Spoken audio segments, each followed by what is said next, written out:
Oh, still single at your age? How pathetic, especially for an old maid like you. I remember the time I met my ex-husband at a fancy Chinese restaurant. Despite his persistent sarcastic remarks, we exchanged words. Then, out of nowhere, my sister, who had eloped with someone else, appeared. When my ex-husband announced his intention to marry her, I couldn't help but laugh mockingly. "Oh, didn't I tell you?" I exclaimed, feeling on top of the world. Caught off guard, my ex-husband was speechless as I made a sharp, talking confession. My name is Michelle Smith, a 39-year-old housewife. I've been married to my husband, Mike, who works in the transportation business, for about 2 years. We initially met at work, where I was an office clerk. Mike's lively and cheerful demeanor caught my attention, prompting me to make the first move. I found his easygoing and manly charisma very appealing, and it was love at first sight. Upon expressing my feelings, he reciprocated, and we got married within a short span of 6 months. However, the person I thought was kind and pleasant transformed after our marriage. Married life turned out to be much tougher and more painful than I ever imagined. Mike, a light truck delivery driver, would shower me with abusive words, and at times, his actions made me feel dehumanized. Every day became gloomy, and I gradually began to fear him. Mike's job required delivering loads to various places in a single day, so he usually came home in the evening. Early in our marriage, I expressed my desire to work, wanting to contribute to our finances and save more, especially if we planned to have kids. However, when I brought it up, Mike, possibly due to being drunk and overreacting, slammed his beer glass onto the table and started berating me. "You saying my earnings aren't enough, huh?" he yelled. Terrified, I tried to placate him, explaining that I only wanted to avoid being a burden. His reaction was intense, making me feel like he was ready to hurl the glass at me. No, I just don't want to be a burden to you, that's all," I pleaded, realizing the difficulty of navigating our tumultuous marriage. After marrying Mike, I discovered that he harbored extreme paranoia and wild mood swings, aspects of his personality I had never witnessed during our dating days. This revelation was unexpected and raised the unsettling question: could I truly spend the rest of my life with someone exhibiting such behavior? The thought heightened my anxiety. Another incident further fueled my concerns. "I'm truly happy Michelle married into our family," said a relative during a Thanksgiving gathering at my in-laws' house. Mike rarely brought girlfriends home, so there had been worries he might never marry. My in-laws were genuinely kind and doted on me. Their joy at our marriage was evident, treating me like a cherished daughter. Despite the challenges in my married life, one consolation was dining out with my in-laws. However, during a family reunion in front of them, Mike began mocking me. "Must be nice, huh? Having a beauty like Michelle. Look at my wife. See that flabby belly of hers," he remarked. A male relative joined in the banter, drawing laughter from the crowd.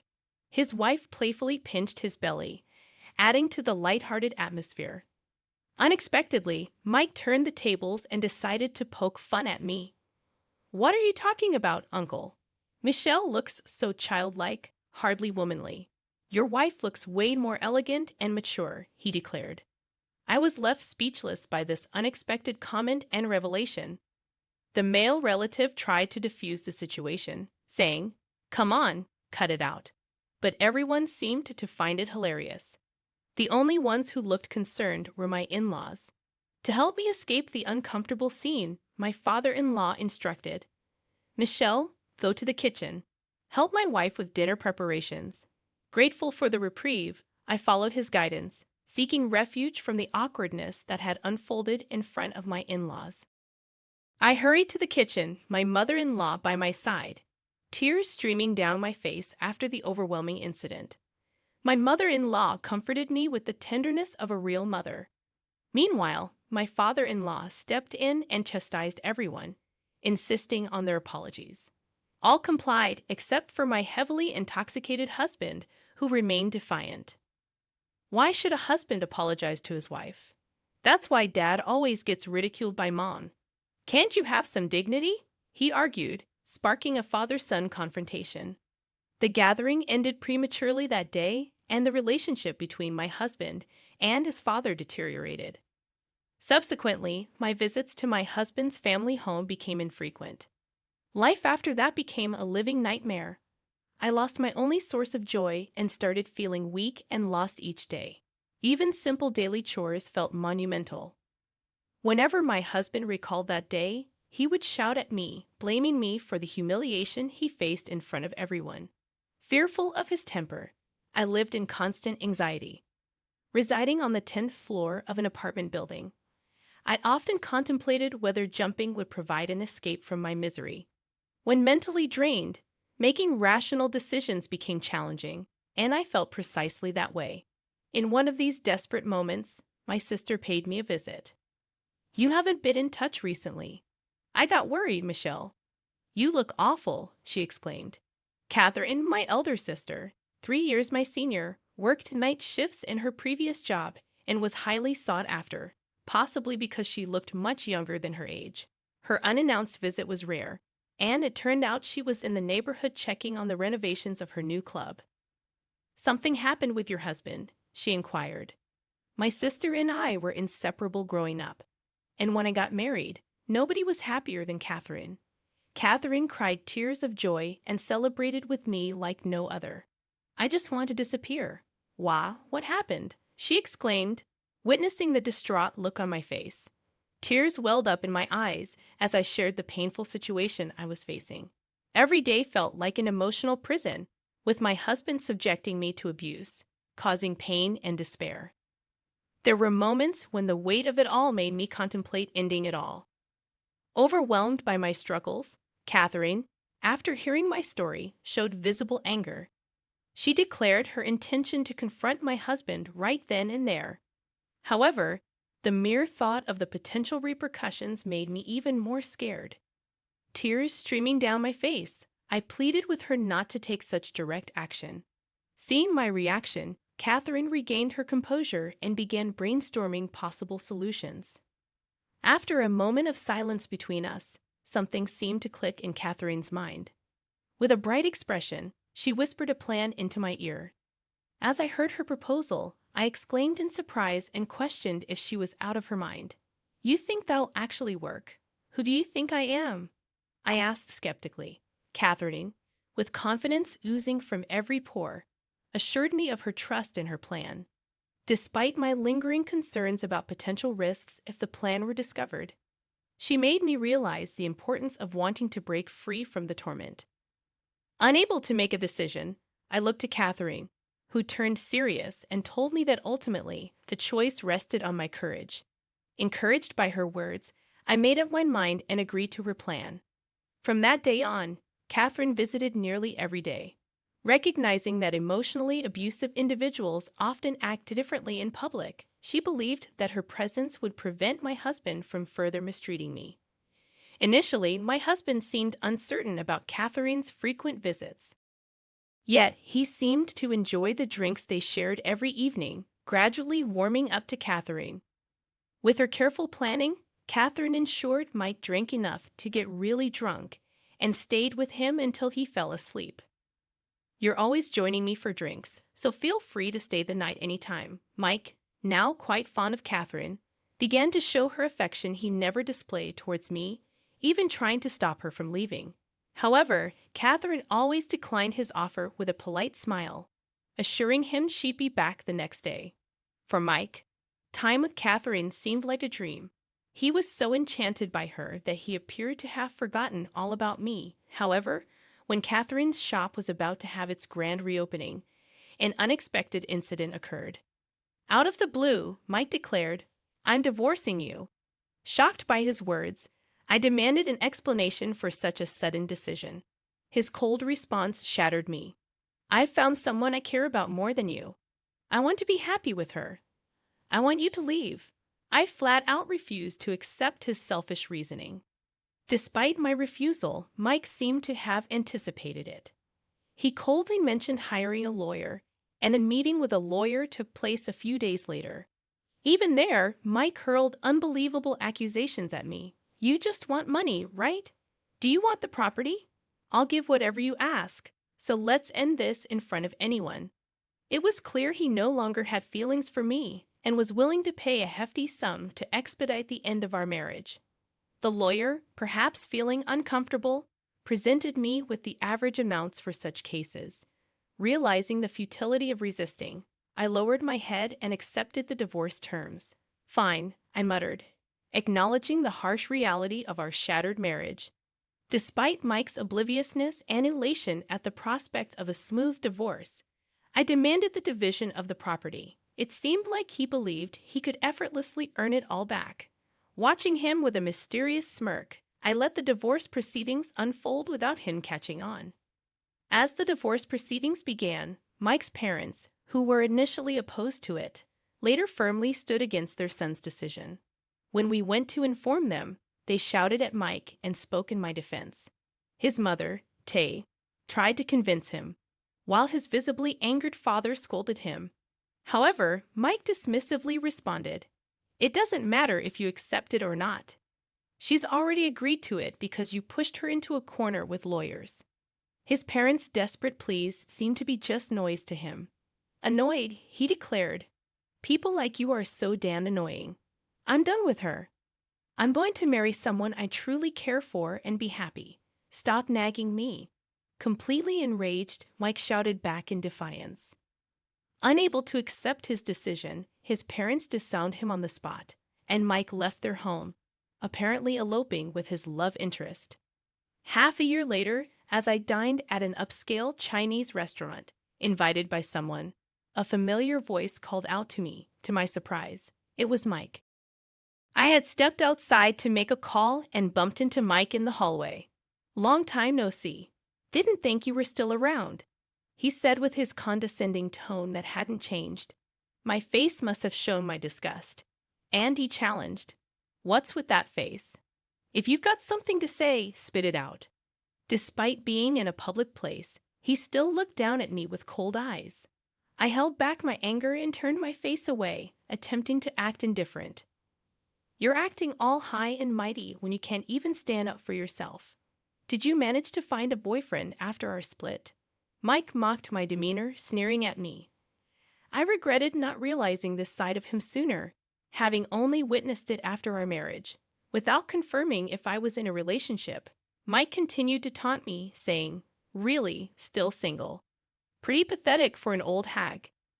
Just as I was about to respond, Catherine, my sister, walked into the store, calling out to both of us. Mike seized the opportunity, announcing, "Perfect timing. I was just about to share some news with Michelle here." His smug look was almost disgusting as he snaked an arm around Catherine, drawing her close. Unfazed, I stood there, watching the scene unfold with an icy-cold gaze. Mike declared, "I thought I'd tell her first that we're going to get married." The smug grin on his face suggested he felt he had won at life even more than before our split. As he pulled Catherine even closer, ready to share his supposed triumph, I interrupted. "Michelle, didn't expect to see you here," Catherine said, not letting Mike's actions fluster her. His arm around her, Mike peered into my face with a triumphant expression. Before I could say anything, he dropped the bombshell. "We're going to get married." His words were met with a smile from Catherine, who gently shook off his arm. Mike's face turned into shock as he tried to comprehend the situation. "I'm sorry, but I can't marry you," Catherine calmly stated, leaving him bewildered. "What do you mean? Didn't she tell you?" I added, feigning mock confusion, relishing every moment of his confusion. As I joined my sister, we exchanged amused smiles. Witnessing this, Mike struggled to understand what was going on, his words coming out jumbled. Was this all just a play, thanks to Catherine? "I received quite the alimony from you. Really grateful for that. Rejecting your initial proposal for divorce was all part of a plan to get as much property as possible from you. It was all Catherine's idea. I was eager to divorce, but didn't want to raise suspicion, so I played along. No way Catherine would say that, why not?" Struggling to come to terms with the truth, you babbled on, refusing to believe my words. I tilted my head in confusion and asked, "Why do you say that?" Why would Catherine say something like that? She said she's going to marry me. Well, if you took my sales pitch so seriously, I was just doing my job, entertaining a client. Catherine responded to your comment, her brows furrowed, feigning concern. She touched her cheek with an exaggeratedly innocent gesture, sighing softly as she spoke. I only entertained you as a client. I never had any feelings for you. I'm sorry if I gave you the wrong impression. So you've been fooling me this whole time for the past 6 months. You were such a valuable customer, you said, always trying to one-up everyone. My sister spoke mockingly, with a derisive laugh. It was kind of cute, actually. Completely fooled by her theatrical performance, you displayed your anger and raised your voice, despite being inside a shop. Those sharp words from my sister infuriated you, and you began breathing heavily in agitation, while cautiously watching out for any signs of potential physical aggression. I discreetly reached for my phone. Keeping up the charade for half a year had been hard, but thankfully, you're simple-minded. It wasn't like I could just stay married to you. In truth, my sister was already married when I was with you, and she has a husband who works as a bodyguard. To ensnare you, my sister persuaded you by saying she was also going to get a divorce. From your perspective, who had never been popular in your life, the fact that someone was chasing after you so much was a delightful feeling. At the same time, you reveled in the superiority of being able to take someone away from another. Essentially, you fell right into my sister's trap. So, about you taking time to get that divorce, that was obviously a lie. As you can see, my marriage is perfectly fine. At that moment, a man emerged from behind, walking towards us with a smile. Pleasure to meet you. Seems like my wife has been causing you some trouble. You couldn't be serious. This was my husband. I invited him today to introduce him to you. My sister, with her radiant smile, made a point to show off by linking arms with my brother-in-law, exuding happiness. You looked dumbfounded, your face a mix of anger and sadness. It's a shame, isn't it? Wasting half a year only to end up being thrown out of your own home. It's so pitiful, I can't even bear to look. As you seemed dazed from the shock, you tried to lash out at me, reaching to grab my collar. However, my brother-in-law swiftly intervened, handling you like you were a mere child. What do you know about what I've gone through this past year, chasing after her? Do you understand? I don't, and I don't want to. You play with people's lives and then act all high and mighty. Do you understand how much pain you've caused me? Facing your aggressive stance, my voice broke with anger and tears as I finally let out all the frustrations I'd bottled up. The way you ridiculed me in front of our family, your attitude towards your in-laws, all your actions during our marriage, I will never forgive you. You're going to get a taste of hell. I then turned around and called out, "Please come out." Emerging from the room behind me were not just your parents, but also my own parents and even your relatives. Now, everyone can see your true colors and just how pathetic you truly are. Ignoring your questioning gaze, I played a voice recording I had received from my sister. It had you speaking to her in a disgustingly sweet manner. Are you really going to break up with Michelle? Of course, I don't need someone useless who can only do house chores. I prefer someone mature and attractive, like you, Catherine. Your sleazy voice was so palpable that it made my skin crawl. Even though it was nauseating to hear, I did not stop the playback. In front of the entire family, you were being made an example of. Don't you love Michelle? Someone asked. Of course not. She's nothing more than a maid to me. I only married her because she would be a notch in my belt. No emotional connection there. Everyone present was visibly repulsed by your comments. You started to create a scene, demanding the recording be turned off, but my burly brother-in-law wasn't having it. He restrained you effortlessly, ensuring you couldn't interfere. She's so obedient, just a little threat, and she'll do anything. She's more like a servant, someone I can throw away anytime. I have no attachments to her. Having heard the evidence of the emotional abuse you directed at me, your in-laws were furious. Everyone present unanimously criticized you. You're a disgrace to this family. How could you say such things about your dear wife? You're pathetic even for a man. I'm embarrassed to even call you family. As everyone looked at you with contempt, I spoke coldly. Nobody's on your side anymore. Stay away from her family. I never want to see your face again. Having masterfully executed this public reprimand, I stopped the voice recorder and asked my brother-in-law to throw you out. You tried to retaliate, but to no avail. You were forcibly ejected from the premises. After that, the store was locked up, but you made a scene out front, demanding it be opened. Eventually, you were reported and taken to the police station. My sister and I, having exposed your wrongdoings, gave each other a high five and shared our joy of having achieved our revenge. It felt like a celebration as we ordered food at the restaurant and everyone showed sympathy for the hardships. I had endured so much, but reserving the entire place for our gathering was the right call. Everyone could relax and enjoy without feeling restrained, as my sister Catherine had wisely arranged.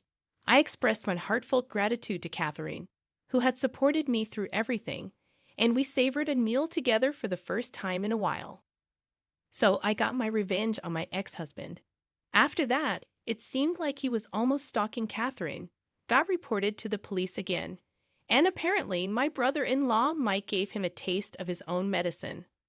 Following that incident, Mike was too scared to show his face around my brother-in-law. 13 years have passed since then, and now I handle the accounting at Catherine's store. I'm still in touch with my ex-in-laws and occasionally dine with them. I'm deeply grateful to Catherine for helping me out of my shell, and I'm determined to repay this favor someday. With that thought in mind today, I'm going to work hard alongside Catherine.